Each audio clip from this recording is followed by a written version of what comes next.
What is up, everyone? I am so happy to be here once again on Wrestling Inc. with my favorite Double J, Jon Jordan.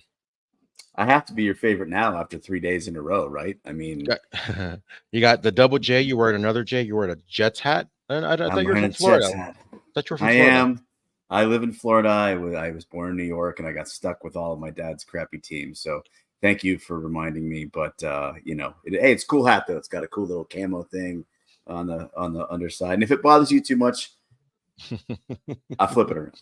Yeah, either way, it's fine. I am very, we covered Money in the Bank yesterday here on Wrestling Inc. I just want to briefly say because we were talking once, we were on the air once John Cena was on the press conference, and we said a lot of predictions. Just real quick, it sounds like John Cena is going to wrestle for all of 2025.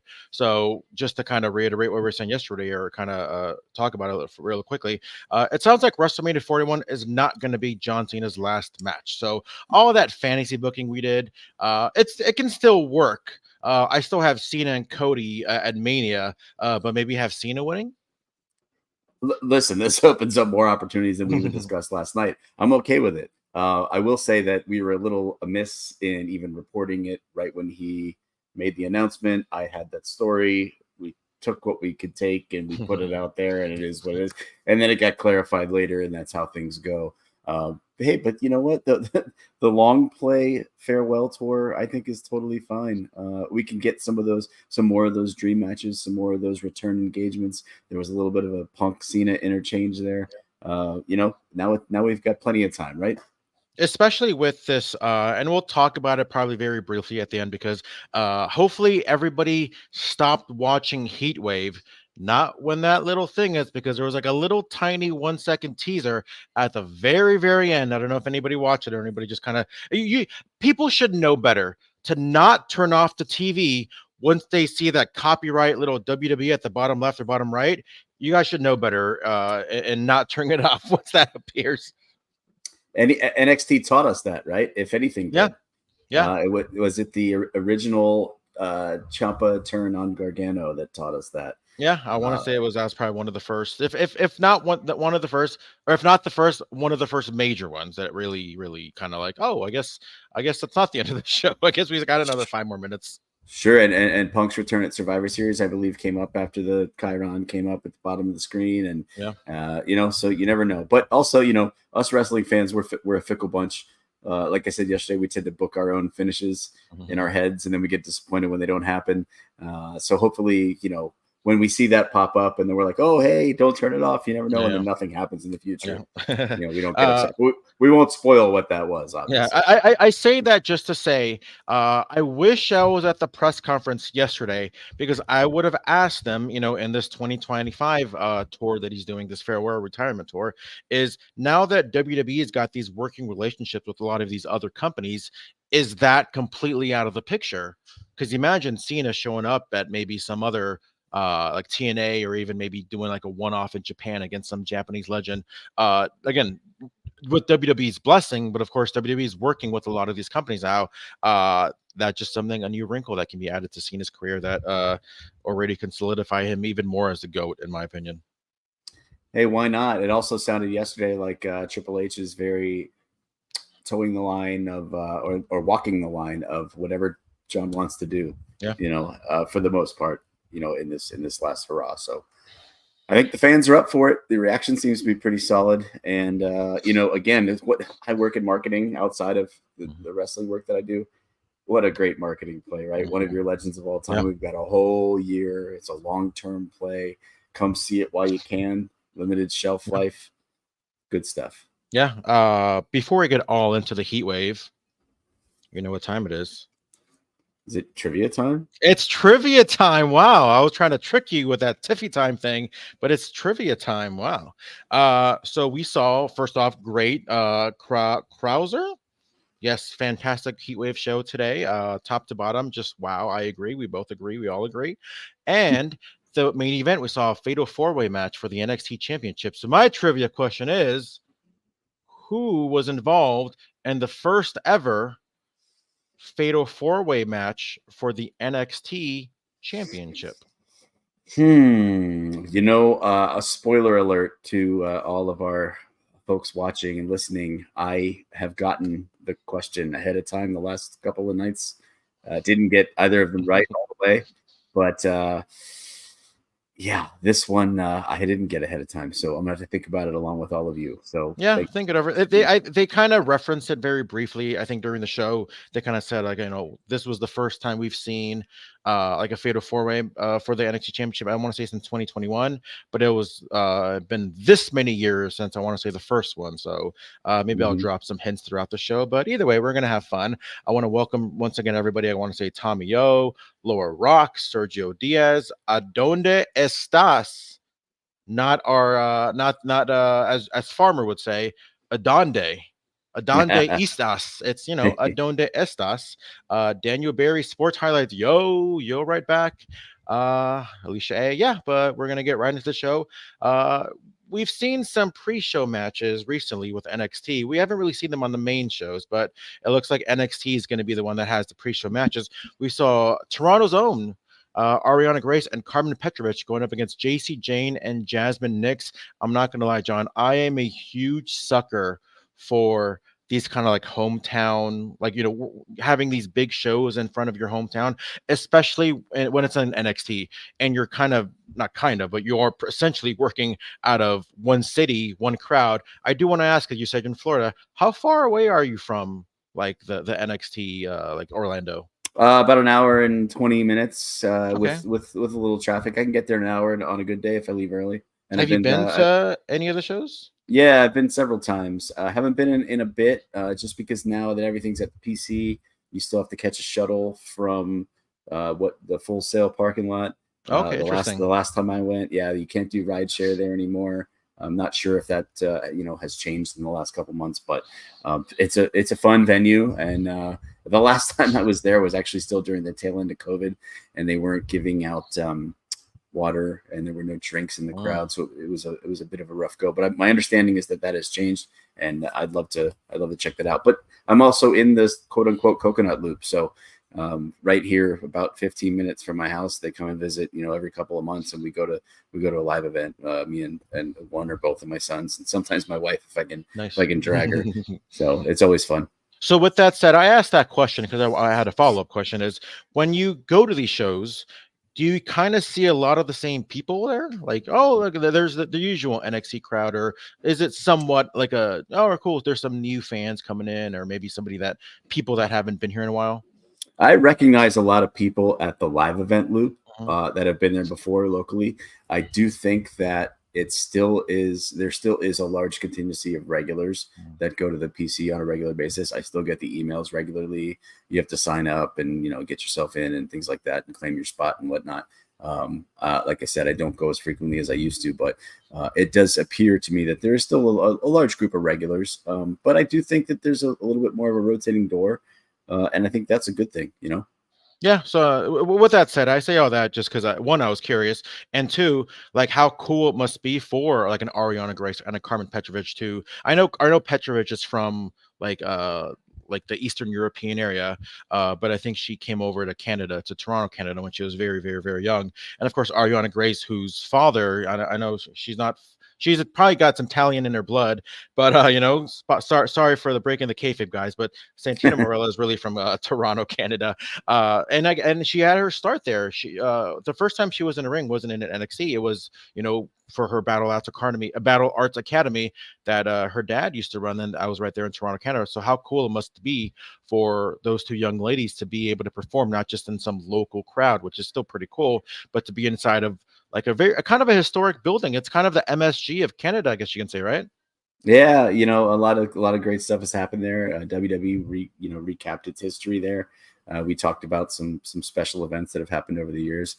I'm with you. I agree. I love when the local talent gets a chance to shine in front of their hometown fans and family. From what we heard on commentary, which they both had representation there tonight as well, which is really cool. I'm also a big fan of a good pre-show match, man. Bring them back. I can't, especially yesterday. Like as much as I enjoyed the overall show and as much good work got done, like we talked about, I can't do 2 hours of a pre-show. The vignettes are great. The package stuff is fantastic. The commentary desk and such is okay, but it goes on for 2 hours. Just give me like one match in the middle there. And I thought this was good tonight, even though it's just a 1 hour pre-show.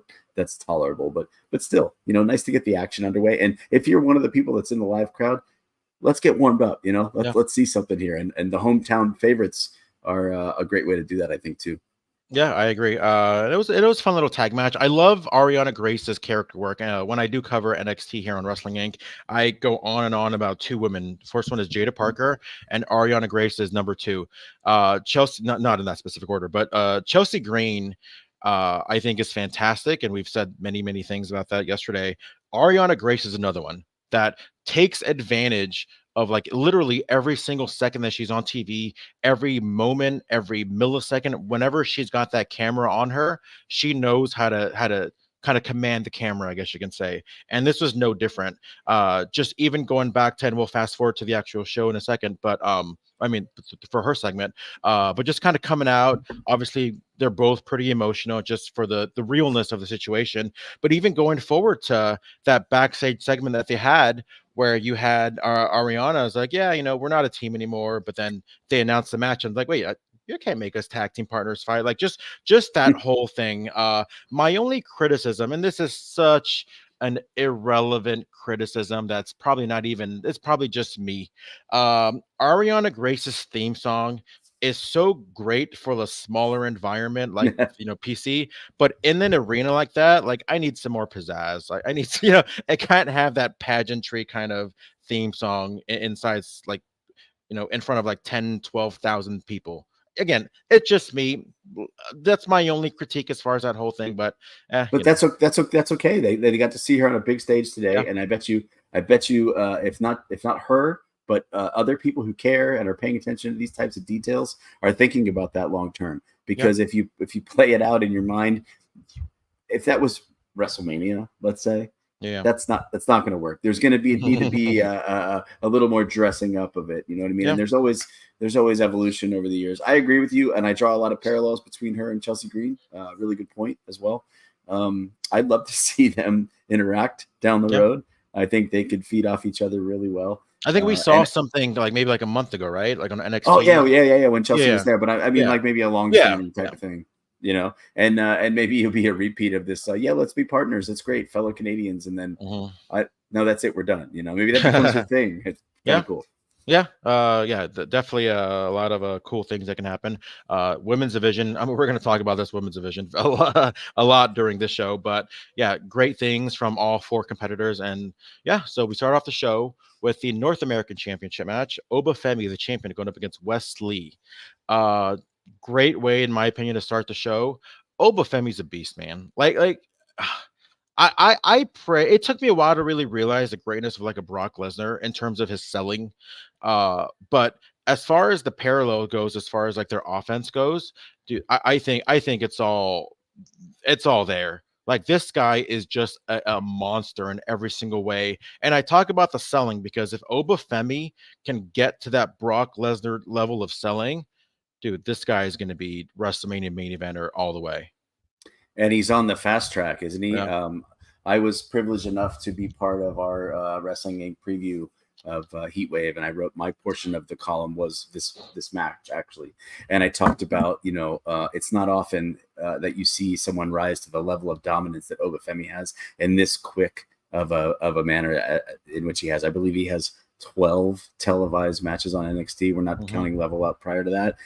And 6 or 7 of those have been title defenses. Maybe it's 7 now that this one's included, or maybe it's 8. But either way, I mean, has risen right to the top. Dominant force, obviously understands the art of being that monster, but also gives a lot to somebody like a Wes Lee with the selling that you referenced, and totally gets it as far as that goes. Now, I'm sure he's coached quite well where he is, but still, everybody comes out of this, doing just fine. My only little qualm about this one is I thought that they accomplished everything they needed to accomplish a little bit sooner than the length of the match that it took to complete.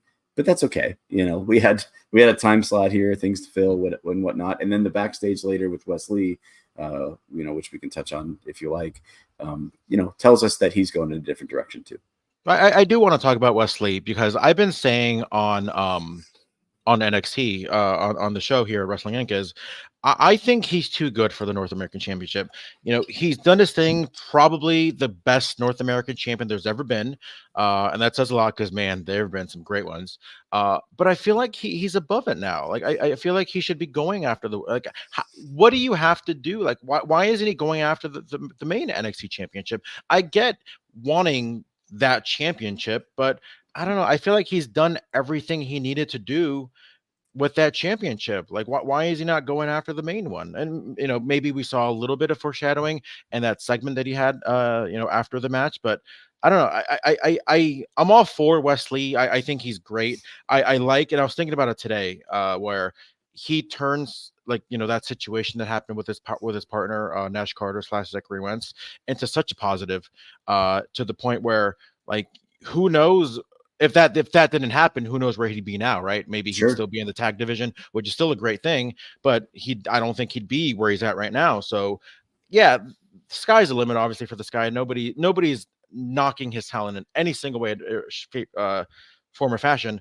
But yeah, I'm seeing man, he's still going after that championship. Why does he not want more, I think that's happened in the past in this company at multiple levels, different brands, and in others where you get a talent that has this strange obsession with a mid-card title, right? And especially if they've had it before, maybe move on. Maybe let's get in a different situation here. Shoot for the stars, like you said. However, with Wesley, I think in that backstage segment, I think he referenced his success as a tag team talent in the past. And I speculated in the preview column, we predicted as a consensus that Obafemi would retain, and he did, that perhaps after this, it would be a bit of confusion for Wesley. What's to come next? And as long as there's this, who knows, as long as there's this relationship with TNA, maybe there's still some stuff left to do for him with the Rascals. And maybe something like that could spring him into greater singles glory. There's a lot of untapped creativity there with this relationship that, as we understand, is still ongoing. So I'm interested to see what happens there. Yeah, I mean, they had that stipulation where if he didn't win, he wouldn't wrestle for the North American Championship again. Right. And I'm just kind of like, is that the worst thing in the world? Been there, done that. You know what I mean? That's like the Miz. Oh no, I can't wrestle for the U.S. Championship anymore. You still got a couple more championships that you can go after. And again, love the prestige of and where it's at now. I just feel like they maybe put too much emphasis on there's one more championship that's kind of even better, and that's just on NXT. I mean, when you get called up to the main roster, that's going to be an afterthought. So that if anything, match is great. That twisty, flippy thing with when he tossed them up and he pretty much tossed them up like a pizza, like an uncooked pizza, was just flat out that was amazing. Yeah, and that's again small critiques as far as no, I'm not knocking anything. I wish they didn't put so much emphasis on him going after a championship that he's already won. He's already done everything that he needed to do. And like I said, and there's something better out there that he can go after.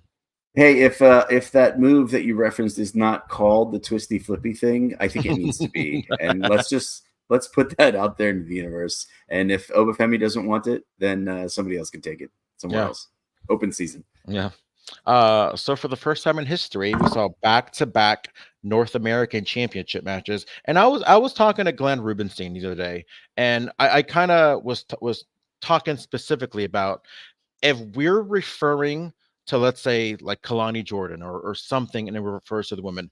I don't need to keep saying the Women's North American Championship because we know what title we're talking about. If I say, hey, what was the best match of the night? Yeah, maybe we can say, oh, it was the men or the Women's North American Championship match. But if I'm talking about this match, I don't need to say the word women's every single time because we know we all know what I'm talking about, So I'm just going to throw it out there. But with that said, what a North American match this was, championship match this was.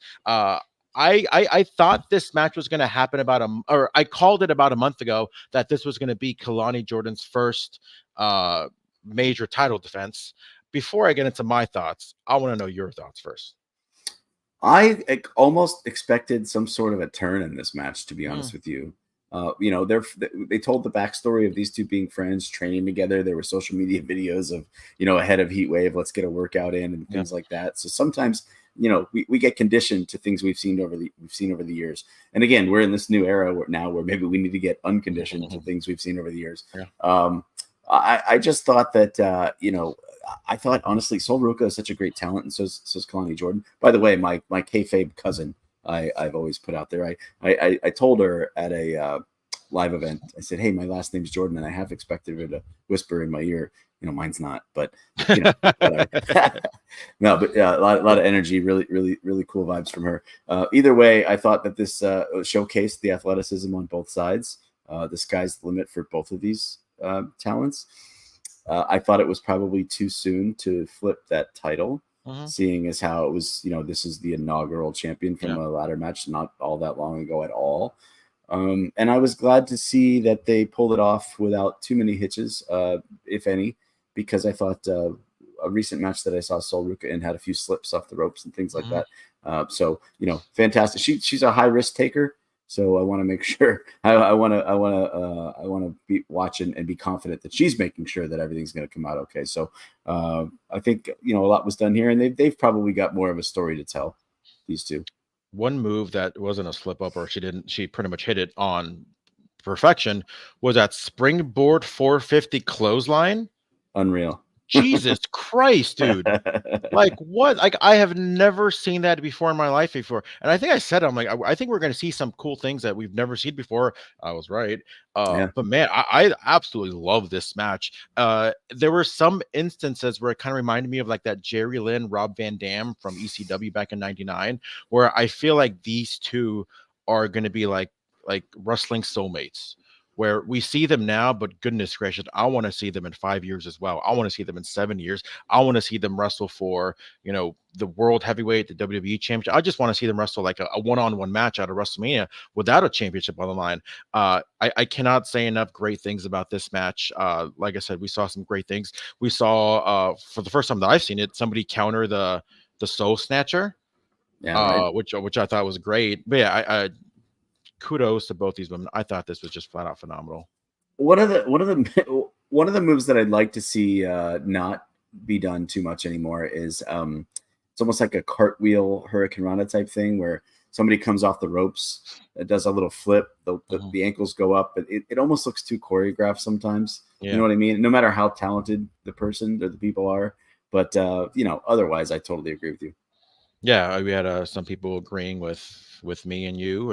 I agree. They both had a banger match, and yeah, I kind of want to see more. I think they look too nice to be heels. I don't know. I kind of thought that for a second when Kelani was celebrating on the second rope, and you see that the angle of like Sol Ruca behind her. I'm like, oh, you're I don't know.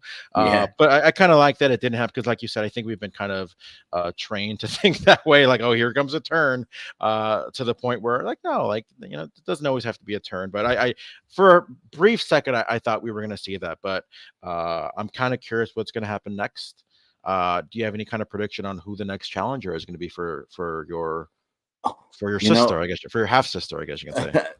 Listen, I'm way older, so let's call it like a second cousin or just who knows, whatever. I'm gonna cop out and say no because I think the NXT women's division is so deep and talented that it really could be anyone. And now we see these little cameos from the main roster sometimes here and there too. Maybe something like that would be. Give me a second to think about that. Maybe something like that would be great to have her, jump into with somebody coming down from the main roster would be fantastic. I wouldn't mind saying something like a Jada Parker, who I think the world of. But yeah, like you said, I think this is perfect for someone like Amichin. I know she had that title match a couple weeks ago with Kelani Jordan, but I think it'd be great for, like you said, somebody coming back down. I don't say maybe back down, but down, just coming over. Coming over. But yeah, now that there's an extra championship to win, I like that. You had other people from whatever show they're on coming in, and who knows, we might see somebody from TNA coming over as well. So, yeah, sure, absolutely. Like I said, as long as we our understanding is that relationship continues, there's so many more options to pull from, and just to deepen the waters a little bit. Why not make that title as important as you possibly can make it seeing is how, especially now since it's brand new, and that'll do wonders for Kelani as well. Yeah, I agree. It's funny. I feel like every match from the show, except for the pre-show, was a title match. You need to bring back like a Knighted Champions or something. Real quick, this is another like not a pet peeve, but just kind of tiny thing. Do you like it when it's all title matches? I don't know. I feel like give me like a non-title match here and there on the main roster. It doesn't have to, or on the show. Like just give me well, something. when you're limited to these 5 match cards, right, or 6 with a pre-show. I mean, it's hard, isn't it? I think everybody that casual fans probably want to come in to watch these PLEs and see titles defended. So I think that's going to be the dominant presentation. I'm all I was never one of the ones that complained about like the 5-hour show or whatever. So for special events, for big things, but also I've only been covering it in this manner for about a year or so. So when you got to hang around and write this or appear on a podcast and do that, not complaining at all. I love it, but that makes for a long night. So with these 5 match cards, 6 match cards, it's kind of hard to fit those blood feuds in. Other than that, the big 4 or the big 5, whatever you want to call it. And I think that's probably why they're all trending toward 2-night situations. I do got a question for J.R. Smith. I'm a big SNL fan, and I don't know what skit you're talking about. So if you want to kind of reiterate what skit they got yeet from, I'm just kind of curious myself. So yeah, we saw another title match. This one for the tag team titles. Axiom and Nathan Frazer, or as I call him, Fraxium, going up against Chase U. We saw some tension between Axiom, or somewhat of a tension, not tension, but just kind of, it feels like they're not really on the same page, Axiom and Frazer. We don't know how that was going to play into the match, but it seems like it wasn't needed, because this match was everything that I thought tag team wrestling should be. We saw some great psychology, some great spots, some great moves, some great false finishes. I can't say enough great things about this. Andre Chase, I thought, was the star of the show, because you see like Axiom and Frazier, and they do a lot of cool things, and they did it today. But it's something like Andre Chase is so much of a great character that we kind of forget that, oh wow, like that guy's a really good wrestler. I think he was in one of he made a cameo in like one of the Matt Hardy like deletion things in TNA, just like randomly when he wasn't even in TNA. So I thought that was kind of like a nice little Easter egg if you want to go back. But yeah, I thought Andre Chase was fantastic here. We just coming in with that destroyer, just breaking up the pin, was just phenomenal. And he does it all in a sweater, which I can't. I've not, you've been in the ring. I've not, I've had my boxing matches and such back in the day, or this or that, or what have you. I still play hockey and I get into a fracas every now and again, but I've not been in the ring. So I can't speak to how difficult it is to wrestle in a sweater or in anything really. Sweater, he's got the thing under, he's got long pants. However, I have been in the same arena you're talking about, some of the NXT events with him, merely feet away, and sweating because the air conditioning in some of these, university center gym type of situations is not the greatest. And he's in there working in a sweater, and that doesn't look comfortable. So all kudos to him, as I always say. This one for me, I'm interested to see where Chase U goes from here and how long that shtick can run. We thought it was dead in the water a few times already, but here they are challenging for the titles again, and now they lost. So what happens next? Not sure. The tension between Nathan Frazer and Axiom has been building up for a while now. A lot of people probably, again, conditioned to thinking that something was going to happen here. Maybe they lose and yada, yada, yada. It didn't happen. So now do they smooth that over? Does it continue? Where do they go from here? Not sure. I will say this. In our Wrestling Inc. predictions contest, this was one of 2 matches I lost tonight. I had Chase U winning, and I think I was, duped by the teased friction between the defending champions. I will not reveal the other one that I lost until later, but that's okay. But this one, was a bit of a surprise for me. And now that I look at it, I probably shouldn't have been such a mark. I said it, the M word. They got me. Chase U is kind of secretly like a constant just when it comes to NXT, then dating back to maybe like 2.0 when that first kind of 2.0, yeah, switched over in 2021, where it because at first I was like, what the hell is this? Like me I too. wasn't really a big fan of a lot of things that they did. Not TC, just overall the NXT 2.0, but you just got to be patient with it. But that's another thing that just had layers upon layers, whether it comes to Thea Hale, Duke Hudson, I think is another guy that people don't realize how good he is. He got the gimmick, but I think he's a guy that don't sleep on him because that guy's going to be break out really, really, really soon. But just going back to this, I mean, just these four, I think, just worked so well together. And I honestly thought we were gonna, like you, I thought we were gonna see. I mean, it wasn't official because I didn't have it in writing, but I thought we were gonna see new tag team champions here. Yeah, well, I'm glad to know that I wasn't the only one that was surprised by that. Duke Hudson is also a gigantic person. If you haven't seen him in person, it doesn't really do him justice until you do. I don't recommend that he puts on a sweater anytime soon because that wouldn't really work for him. But yeah, big things in their future. Both of those gentlemen as they potentially move on as singles at some point. Again, I think I didn't think the Chase U was going to have the shelf life that it's had to this point. Yeah. And now I still wonder, what's next for them? Where do they go? Is there a split? They've teased that in the past, so on and so forth. Thea Hale plays into the picture. Ridge Holland, obviously, is something that is a factor there. And so we'll see. It does seem like they know how to bounce back really easily too, because we probably thought this before, dating back to we thought Chase U was going to get bankrupt because of what the things that he did. Then Gambling. they, yeah, and then they bounced back with the calendar. We saw Thea Hale kind of venture out, but now she's back. So they've gone through, they've gone through a lot, and they're still there. And they're still pretty much a constant part of NXT, which I love, and I'm almost sure that they're going to be play a big role when they debut on the CW. So we'll see how that goes. I thought we were going to have Jacy for quite a long time, and that didn't happen. And now she's wearing not one mask but two. But anyway, we've moved past that one. So. But yeah, next we got the women's championship for the NXT title. I want to talk, and again, such tiny, like, I'm not knocking the matches, I'm not knocking the characters a little bit because like it's really hard for me to look at Roxanne Perez. What's the opposite of the resting B face, like the RBF? What's the opposite of that? Like the super happy all the time person? Because yes, that's how I view at Roxanne Perez. Like, I don't know, like I feel like maybe there's something like, man, I can't see her as a heel. I know she's trying, like the personality's there, but when I see her, I'm like, man, like some people just maybe need to be baby faces for life. Am I alone in this? I understand what you're saying. I feel like she's doing as good a job as she possibly can with it to this point. I think it was very forced in the beginning. I think she's buying into it of late.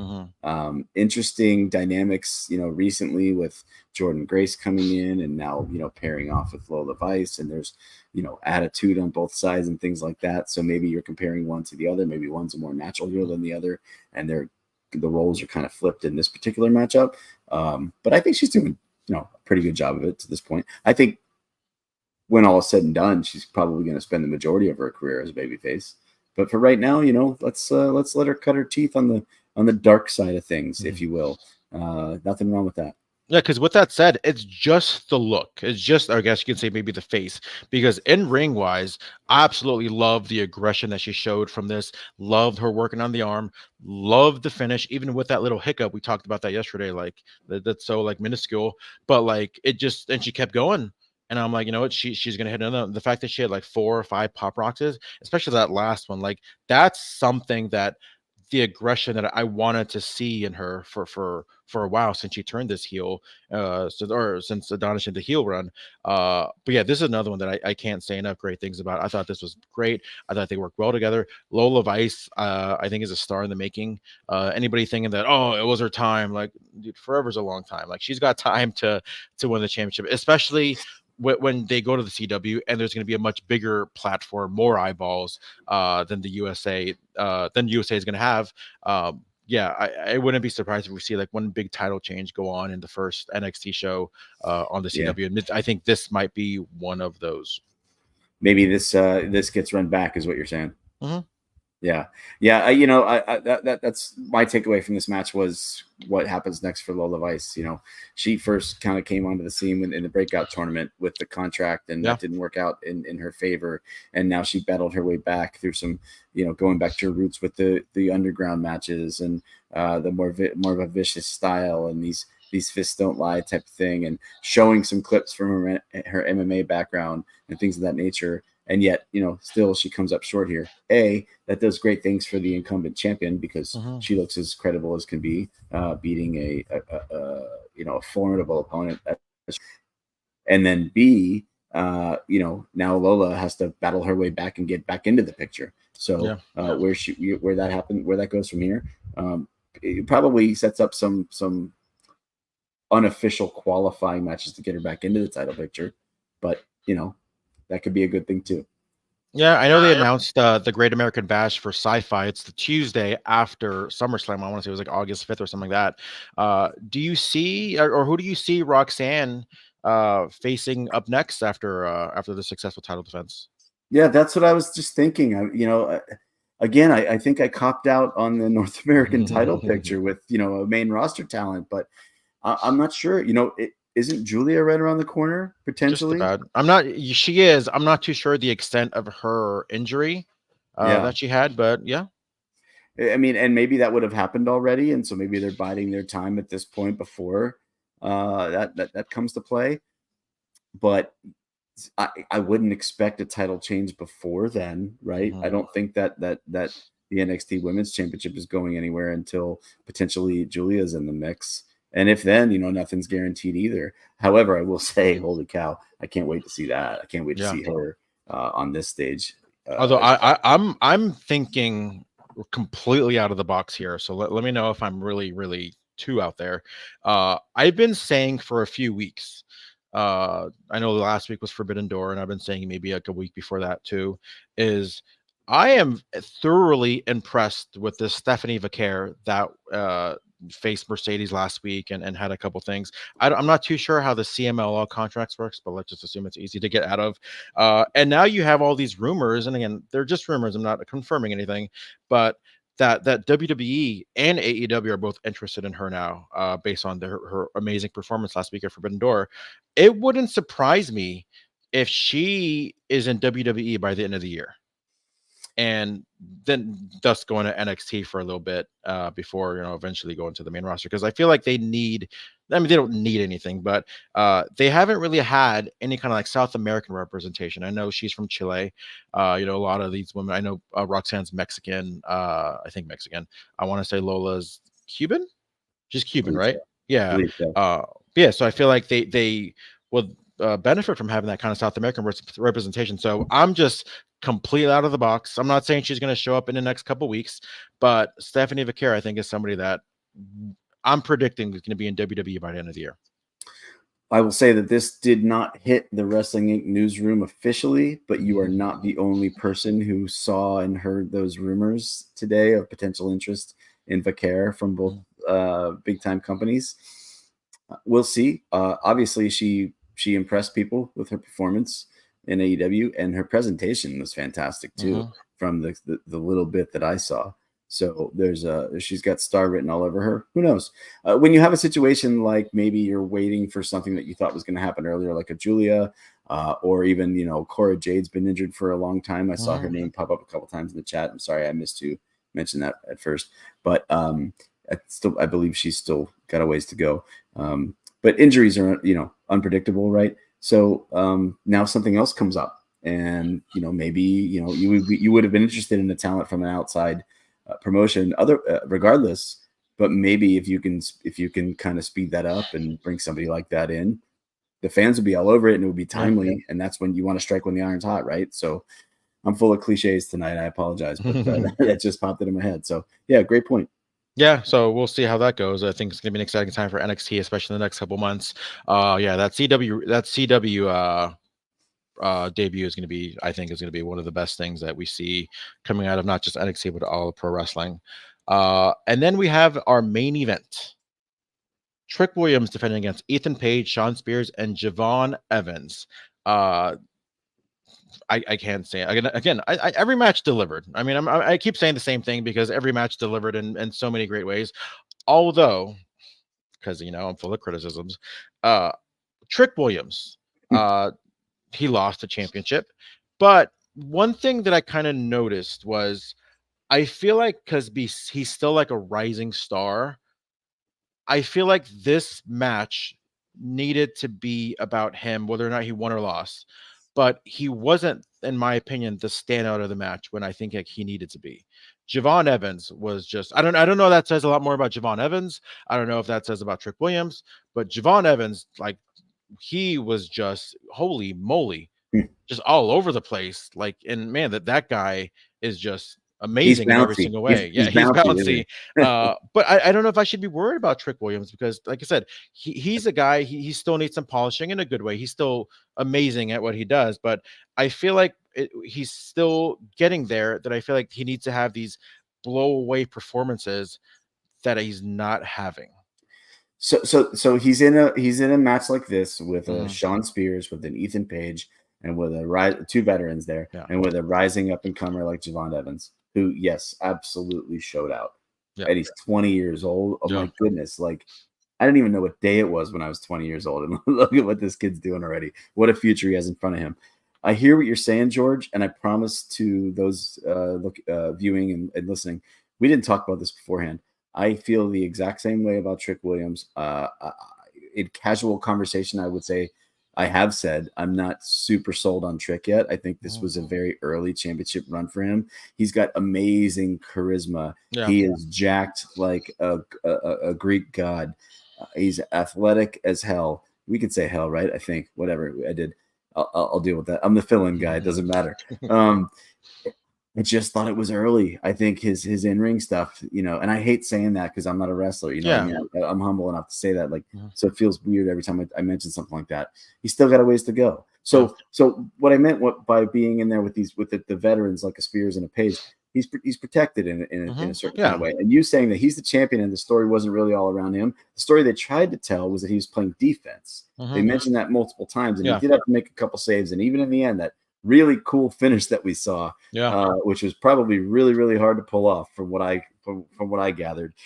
His facials were fantastic. The shock on his face when he saw what had actually happened.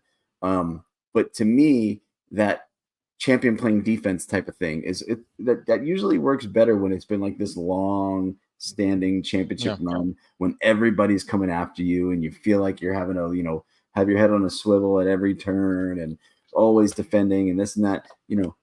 He hasn't been champion that long, so they kind of cram that in here. I wonder what exactly that means.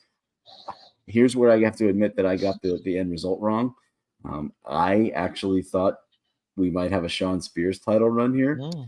I was the only one of our group that picked that. There was only one person that picked Ethan Page, by the way, and so I had to give respect where respect was due there. But I wasn't surprised to see Trick come away from this without the belt. He's protected in that he didn't take the pin, right? But now I think this poses a really interesting challenge for him. And maybe that is the whole idea. Maybe that is, hey, man, now we got to see you chase it again. And now we got to see you chase it outside of what was a personal feud previously, with Mello and then everything else like that. So, the next chapter for Trick Williams, I think, is crucial. It's and kind of adding on to that, what I just said about the in-ring stuff, and again, not knocking the in-ring, I just feel like he needed to show out a little bit more. I feel like he hasn't really been showing up on the mic either. Going back to, and I said this publicly, going back to the NXT before Battleground when he faced Ethan Page and they had that little contract signing in the ring, I thought Ethan Page just completely blew him out of the water. And we've seen Trick Williams, I feel like it's getting a little repetitive. I feel like, he's kind of saying the same thing kind of every week. And I don't know. I just feel like I need to see something. I need to see a little bit more evolution when it comes to Trick Williams. And maybe this is a step in the right direction because maybe he's going to be a lot better chasing it. He's going to be a lot more. The character itself is going to be hungrier. He's going to want it more. He had a taste of it, kind of like how we saw. And I don't know if people remember this.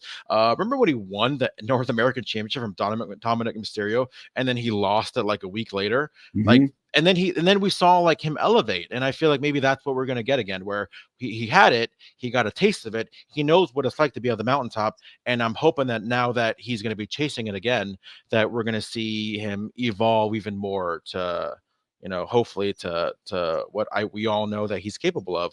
Like I said, sky's the limit for Trick. I'm a big Trick fan. I'm afraid I don't want him to just the best thing about him to be his entrance. Yeah. Yeah. And that's the thing is the charisma that I referenced, he's got it through the roof and people love him. And that's great. But you got to be more than that. It's not just that. And I'm not saying that he isn't. It's just, that needs to shine through. Right.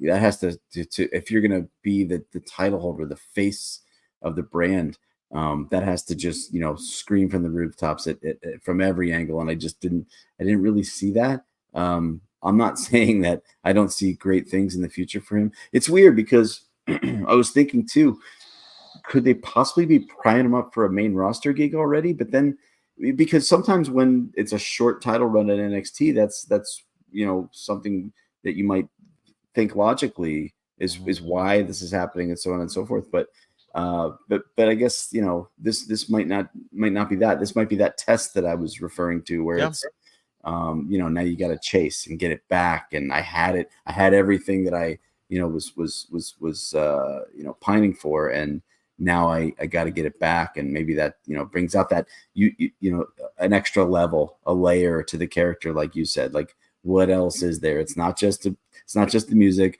It's not just the chant. It's not just the catchphrase. It's not just Booker T going crazy on the mic saying the same stuff every week. But hey, whatever. There's something more there. And also, by the way, since I referenced Booker T, shout out to Trick's gear tonight. Pretty cool.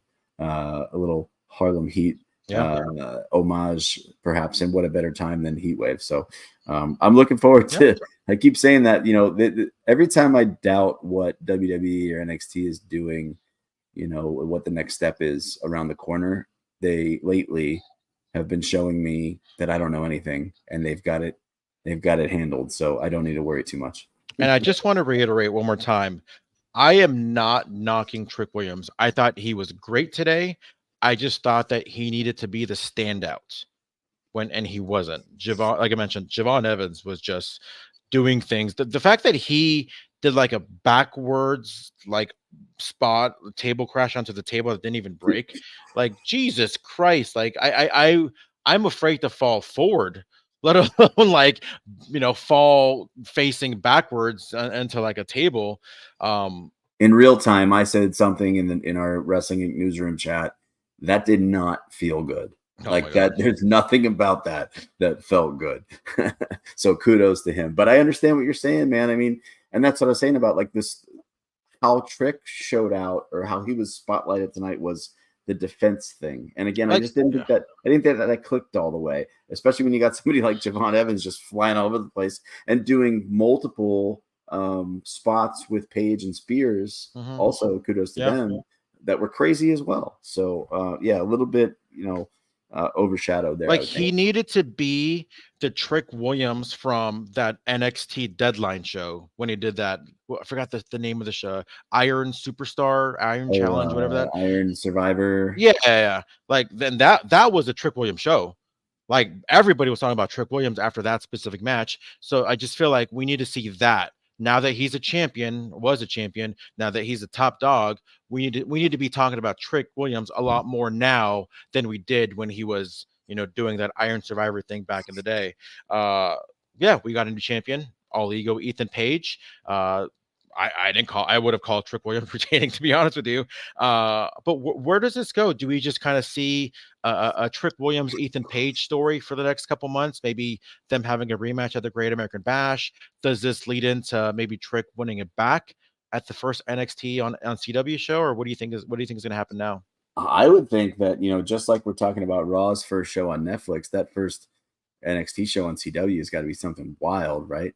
I don't know what might be next. Obviously, we seem to be in a rematch heavy world these days. So I would think that, probably come Tuesday, Trick's coming out and going, hey man, I never lost. You didn't pin me, blah, blah, blah. The thing about Paige that sticks out to me is, is my brain shot? Cody came back to WWE first, really, name from AEW, coming back and wins the big title after some time. This is only our second one of those situations, right? Like an AEW guy coming over and grabbing some gold.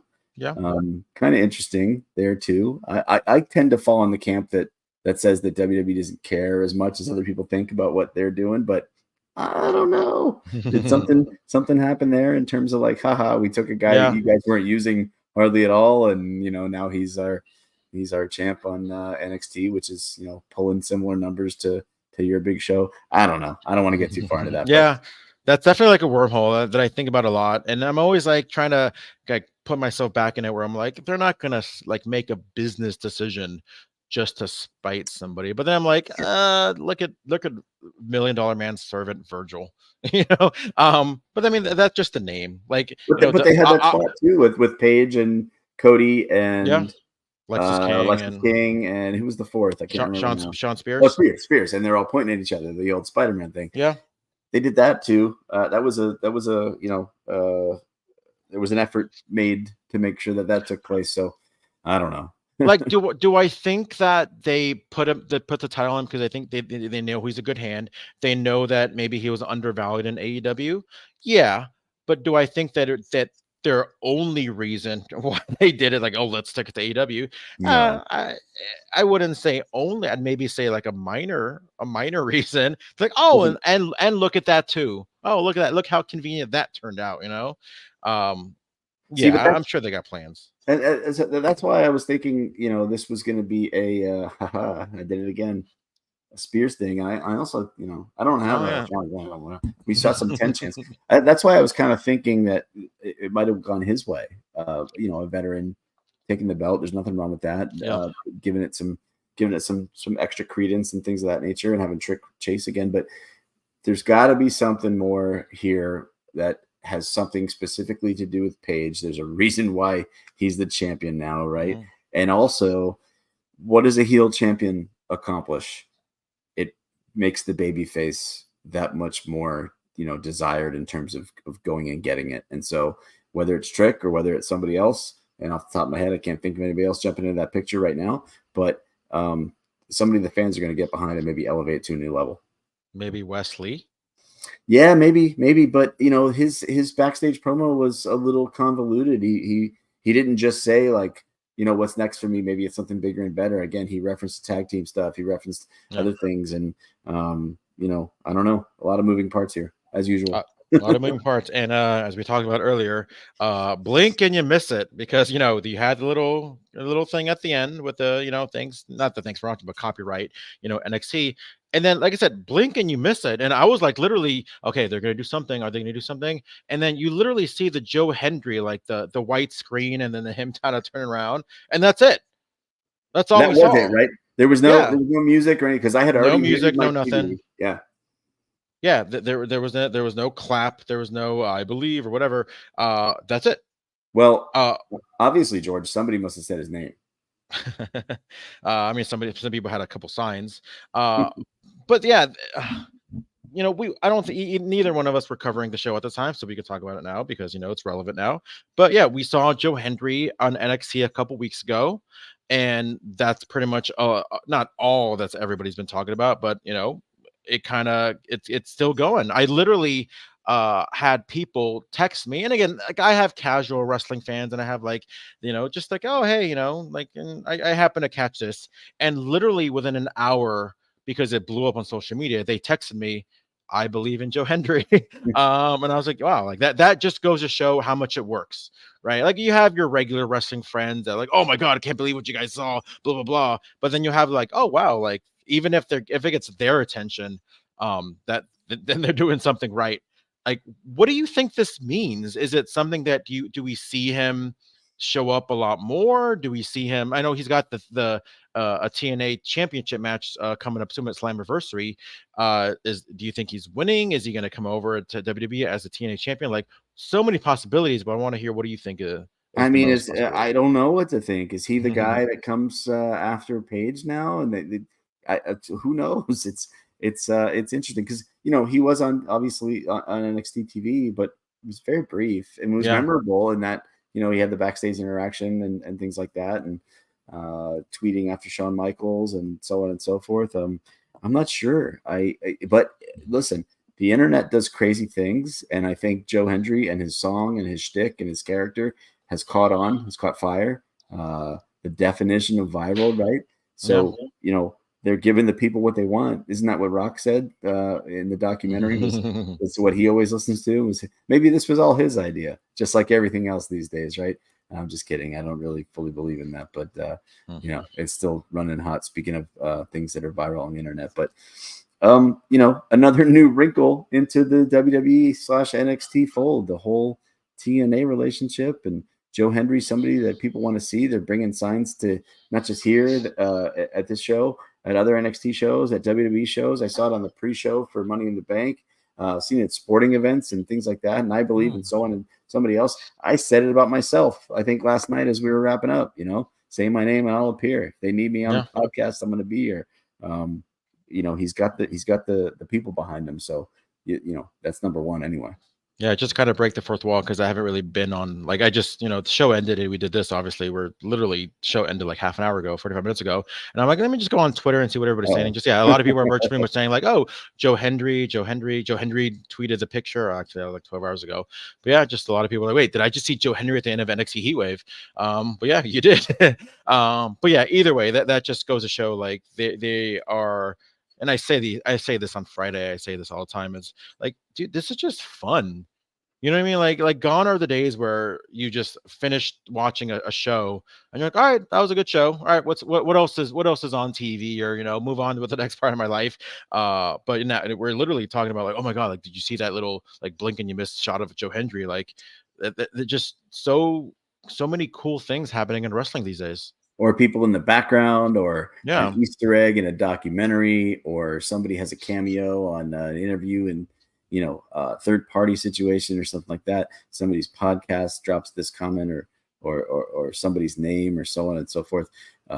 It's all, there's a saying out there that it all matters, right? You just got to be paying attention. Maybe who's that? Is that Heidenreich behind you? Did you put that back there on purpose? Little Heidenreich, Michael Cole's favorite wrestler, Heidenreich. Look at that. You never know, people. That's funny. I was a big Heidenreich fan. Just random, just because you mentioned it. I think it was Survivor Series 04. There was like a backstage segment with like Heidenreich and Snitsky that I think is probably the creepiest thing that's ever happened in pro wrestling. Because this was like back in the day when like Heidenreich was doing like poetry, and this is right after like Snitsky like kicked the baby, and then they like go like, it's on Survivor Series 04, guys. So you go ahead and Google it, or Peacock it, I guess you can say. But like they're like face to face, and they're like doing like the breathing. They're like, yeah, I like your poetry. And then Heidenreich is like, "Ooh, I like what you do with babies."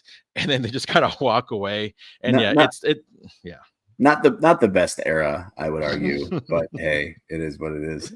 The creepiest segment I've ever seen, and I thought it was brilliant. And it's a shame that they didn't do more with that little duo. But yeah, good eye, Heidenreich.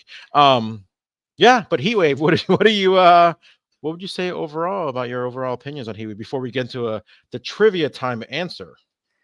Good show.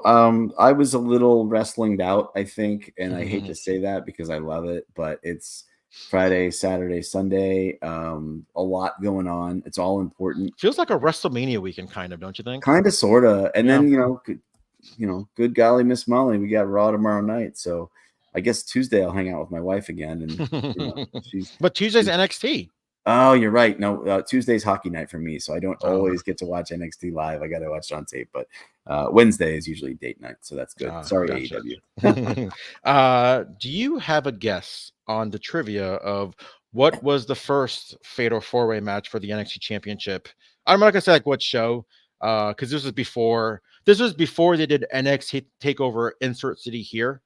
I think it was called like I can't even remember what it's called actually. But it was 10 years ago, I guess, is a little hint.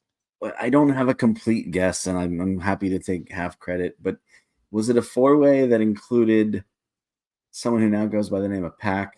Yes. Was then Neville and maybe our current Intercontinental Champion? Yes.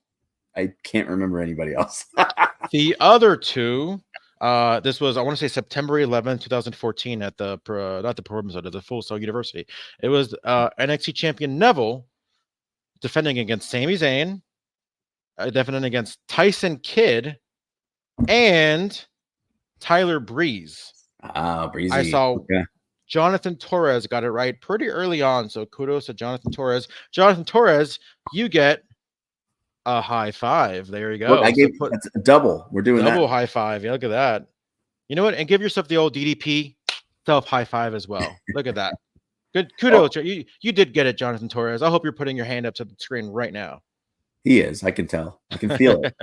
Also, Georgia, I saw you put it up for a brief second, but man, I saw a super chat that said greeting from Nakasangola. I don't know how I had to look that up. Apparently, we have someone from Uganda.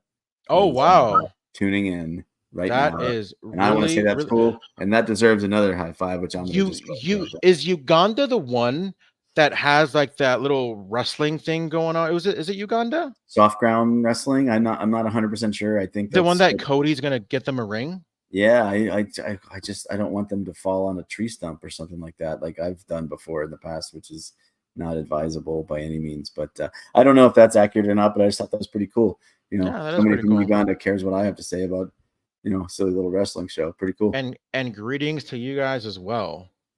And guess what? If you want to follow us, go ahead and follow me at G Hermoza. You can follow Jon Jordan at Jon Jordan. They're both really simple. A lot of people like to put the underscores and the numbers and whatever. My question is like, is there a Jon Jordan like 1 or 2? Because it looks like you got the original one. Yo, man, I got in on this stuff early. I was covering pro hockey, I don't know what, 10, 12 years ago when Twitter first really became a thing. And I guess my spelling of Jon Jordan is slightly unique. I'm not sure. All these years later, I don't have the following that I once did, and that's okay because I stepped out of the limelight for a very long time. Starting to get a little bit more on account of you wonderful wrestling fans and Wrestling Inc. folks, which is great. I don't tweet all the time, but I do get confused for another Jon Jordan who is I believe he's a crime writer. Every once in a while, I get these weird tweet mentions, and I have to make sure I'm, you know, not disingenuous and play along with it, but make sure they know that it's not me. I don't know who you're talking to, but, you know, maybe go and find them. But yeah, so there's no, if there is a 1, 2, 3, 4, 500, I don't know. I'm the OG, man. It is what it is. And I didn't pay for it. So yeah. And kudos to all your contributions to Wrestling Inc., the website. As I mentioned, like it's very easy to follow. There's not that many ads and whatnot, so I've always been a big Wrestling Inc. fan. So thank you for your contributions. You can follow me at G Hermoza all the time. You can maybe see me tweet about wrestling stuff. I should do more than wrestling. I should just tweet like a random like pop music or like a Saved by the Bell reference here and there. You should be a trivia guy, I think, first and foremost. And hey, George, if you wouldn't mind, right before we bounce out of here, it's been a fun weekend. I've really enjoyed my time with you and with Jimmy on Friday. I had a great weekend with friends and family outside of wrestling. I did, and I don't want to, go on too long about this. I did. We got like another hour. You're good. Yeah, sure. I did find out today that myself and my family lost a close personal friend that I haven't seen in quite some time, but meant a lot to me when I was growing up. And the only reason I bring that up is I just, I've got a platform here for a few minutes more, and I don't know when I'm going to be on again. But everybody out there, tell the people that you care about what you feel about them. Tell them you love them. You never know. I'm lucky enough. About a month ago, I found a little relic in my mom's home that reminded me of this guy, and I took a picture of it and I reached out and I said, the last thing I said was, "Hey, I love you, man." And he said, "I love you too." And I didn't talk to him again. And so, rest in peace, Ricker. I'll miss you. And just wanted to throw that out there for the people. It's good for all people. It's good positivity to spread. And had a great weekend. I always enjoy your company, George. Peace to the people out there. Always enjoy yours. I do want to say before we leave, and first off, condolences. And second, I think it's I think it's a shame that you live in Florida and I live in California, because I feel like we would hang out really, really well. Yeah. Like if hey, come over, watch wrestling, maybe play some video games, let's compare toys. So yeah, I think it's a huge shame that we're 3,000 miles apart. Hey, maybe we can meet for WrestleMania in like Missouri someday or something like that. Ooh, I heard they're gonna be in Indianapolis sometime soon. There you go. There you go. But hopefully everybody else can meet us there too. Maybe they'll meet us in Vegas next week. I don't even know I'm going to go to Vegas. We'll see. We'll see how that goes. It's going to be John Cena's last WrestleMania in Vegas. So, yeah, it should be fun. But yeah, until then, we'll catch you next time. Thanks, everybody.